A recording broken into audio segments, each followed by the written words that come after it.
Alright, what is up everybody? Well.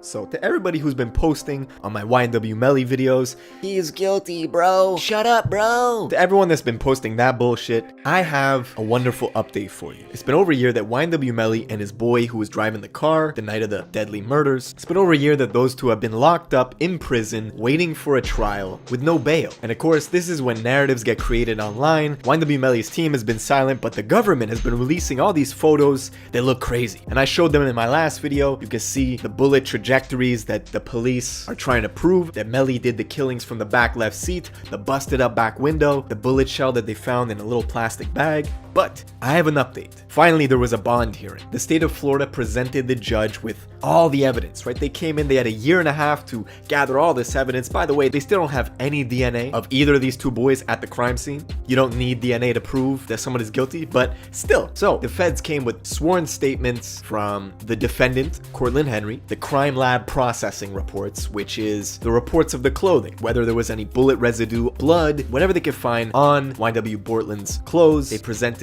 all this evidence to the judge. He looked it over and he's going to decide whether or not YNW Bortland should be able to post bail. And after looking at all this quote unquote evidence that the feds are presenting, the judge decides the state of Florida has not met its burden of proof at this court hearing. Basically what he's saying is, you're trying to charge him of first degree murder and accessory to murder. I don't know if I'm buying it. Huge blow to the state of Florida. Prosecutor was like, come on, brother. The judge said, no, bro, no. You gotta let Cortland Henry free. And now the judge is going to have an actual bond hearing to determine the pretrial release clauses, whether he's allowed to leave the state, leave the city, leave his house, whether he needs to wear an ankle bracelet, all this stuff, that's to be determined. But basically the important part is good news for Melly, because if Cortland Henry is free to go on bond, then Melly has a good chance of being free to go on bond. That's a huge update. Just for fun, let's look at all the fuck ups that the feds have made. They dropped the ball a bunch of times, right? First of all, they arrested the wrong person, right? Someone who, according to them, appeared to look like YNW Melly at one of Melly's shows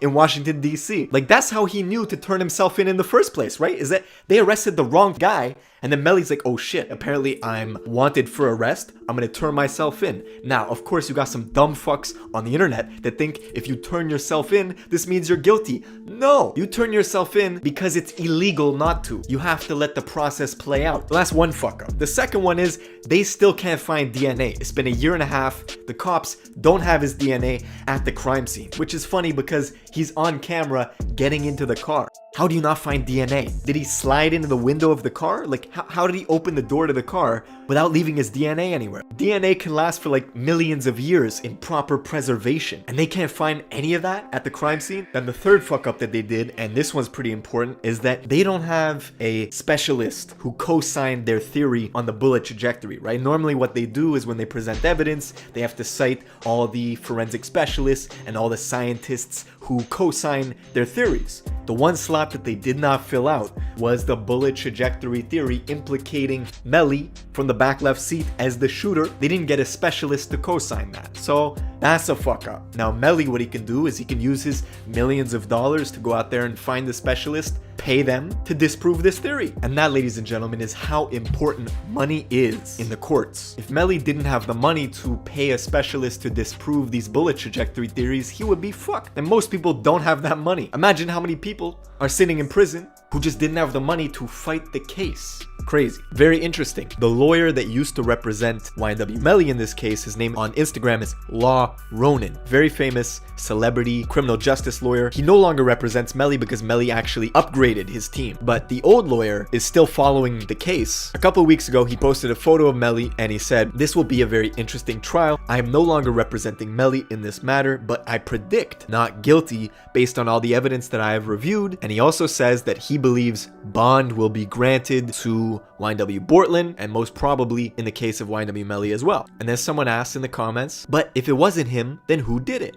The drive-by was staged. They tried to cover it up. The two dead kids were last seen with them before they were all of a sudden dropped off, already dead at the hospital. The shell casing found under the seat Melly was sitting. Where is the reasonable doubt? So the lawyer responds and he says, prosecutors sometimes fall in love with what they think are facts that constitute the smoking gun. It happens very often. When this happens, they fail to see the variables. In this case, I think there are many variables. Bond will be granted in at least Cortland's case, and I believe ultimately in Melly's case as well. Real simple, this is how this plays out. The judge has to think of two things. One, is this enough evidence to keep them in prison up until the trial? And second, if I do let them out, would they leave the country? Would they go to, Bali or something to escape? Or would they be a danger to society if we let them go until the trial? And if the judge says no to either of those, then he has to give them bond. So it's up to the state of Florida to present a good case. And right now online, everyone's like, yo, it's fucking over. They're guilty. But the judge is like, no fam. And this is what I've been saying all along. This is not an open and shut case by any means. But I get it. Narratives are fun. People want this shit to be true. The rapper who made Murder on My Mind turns out that he kills his best friends. That's a good story for people to embellish, unfortunately. So I want to know what you think in the comments below. Do you think Melly is innocent? Do you think he's guilty? And then, do you think he's gonna beat the case? Or do you think he's fucked? Make sure you subscribe with notifications on, and I'll see you in the next video.